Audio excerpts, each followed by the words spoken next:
গোপাল ভাঁড় ছিলেন লোককাহিনীর একজন বিখ্যাত হাস্যরসিক ও বুদ্ধিমান চরিত্র। তার বুদ্ধি ও রসিকতার জন্য খুবই জনপ্রিয় বলে ধারণা করা হয়। তিনি 18 শতকে নদিয়ার দরবারে বাস করতেন। তিনি ছিলেন নদিয়ার রাজা কৃষ্ণচন্দ্র রায়ের সভাসদ।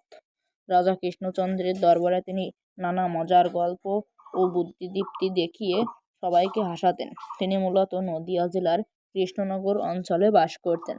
গোপাল ভাঁড়ের গল্পগুলো মূলত লোককাহিনী, বুদ্ধি ও তার গল্পে সামাজিক অন্যায়ের প্রতিবাদ তুলে ধরা হয়েছে। গোপাল ভাঁড় ছিলেন 18 শতকের একজন বিখ্যাত রসিক।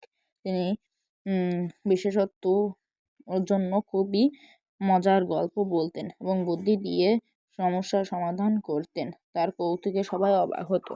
তার একটা কৌতুক বলা হলো, একবার রাজা কৃষ্ণচন্দ্র তার কাছে জিজ্ঞেস করে যে পৃথিবীর সবচেয়ে বড় জিনিস কি। সবাই পাহাড়, পর্বত, নদ নদী সবকিছু বলতে থাকে, কিন্তু গোপাল বলে, না মহারাজ, পৃথিবীর সব থেকে বড় জিনিস হলো যত পায় তত মানুষের লোভ। একথা শুনে মানুষ যত চায় তত পায়, খুবই খুশি হয় এবং গোপালকে 100 মোহর উপহার দেয়।